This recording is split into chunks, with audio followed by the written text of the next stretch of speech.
ज्यादा समय नहीं, थोड़े समय की बात है। तो उनको लोग कहते थे जज साहब हैं। पहले वो जज थे, फिर संत बन गए।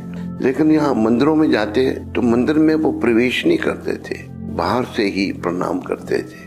उनको पूछा किसी ने कि आप मंदिर में नहीं जाते? कहते मैं अपराधी हूँ भगवान के चरणों का।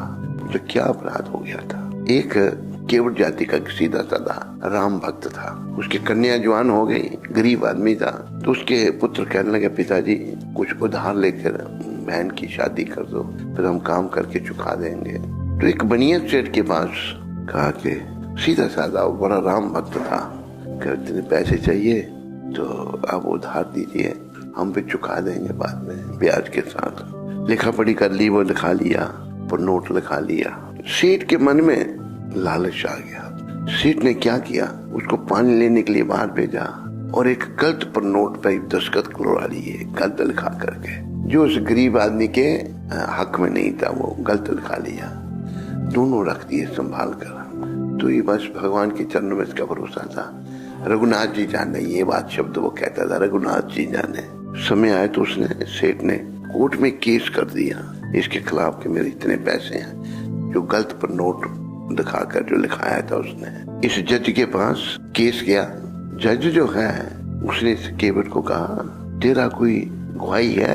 वो कहते महाराज इतने पैसे नहीं थे, पैसे तो कम थे, वो लिखा हुआ गलत लिखा। उसने उसको पानी के बहाने भेजा और गलत पर भी दस्तखत करवा लिए उसके।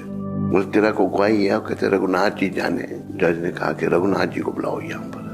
जज को ये नहीं पता भगवान के लिए कह रहे हैं। तो वहां पर जहाँ केवट रहता था वहां राम जी का मंदिर था। वो राम जी के चरणों में इसकी श्रद्धा थी, केवट की श्रद्धा थी। उसी गांव में रघुनाथ जी के नाम सम्मन निकल गए।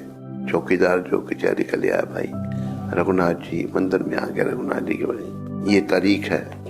जो पुजारी था भगवान का वो भी भक्त था। जिस दिन कचहरी में जाना था तो उसने भगवान को अच्छे वस्त्र पहना दिया। प्रभु आज आपको कचहरी में जाना है गवाही देने के लिए, विग्रह को अच्छे वस्त्र पहना दिए। आवाज पड़ी कोई रघुनाथ है, गवाही बुलाया गया अंदर। तो भगवान एक साधारण व्यक्ति बन के आगे वहां पर आ गए और बोला कि आप जानते हैं? कहते हाँ। सारी बात बताई कि उन्हें दूसरी जगह गलत लगा के रखा है, वो वहां रखा है उसने, सही जो रखा है वो वहां है, ये गलत है जो उसने इसके खिलाफ। सेठ भी वहीं पर है। तो उनके होते हुए जाके तलाशी हुई तो गलत सही वाला मिल गया, जिसमें पैसे सही और गलत वाले में बड़ा अंतर था। सेठ को मतलब उसके खिलाफ केस हो गया, पता नहीं सजा हुई, जज ने दी, क्या हुआ। एक दिन जज पूछता, ये इसी को पूछता है केवट को ही कि ये रघुनाथ जी कौन है? कहते रघुनाथ जी भगवान। अच्छा पता किया? तो वो सब समझ आई भी भगवान भेष बदल के गवाही देने आए थे। ये पता लग गया जज को। उसने जज ने उसी टाइम अपना इस्तीफा दे दिया कि मैं नौकरी नहीं करूंगा अभी। और जज को दुख ये हुआ, मैं बैठा रहा कुर्सी पर, भगवान खड़े रहे और उन्होंने गवाही दी। और वो जज जो है इतना मन में दुख हुआ कि बस यही ब्रिज में रहे, वो मंदिर में नहीं जाते थे। कहते मैं अपराधी हूँ, मैं कुर्सी पर बैठा रहा तो लोकीनाथ खड़े रहे। तो देखो भाव और भक्ति से भगवान कुछ भी कर देते हैं। राम जी गवाही देने भी चल पड़े, भेष बदल कर आ गए। तो मैं कथाओं को संक्षेप में बनाई, बड़ी है दिव्य कथा, कईयों ने वर्णन किया है इसका। तो हमें भी ये कथा बड़ी अच्छी लगी है भगवान की।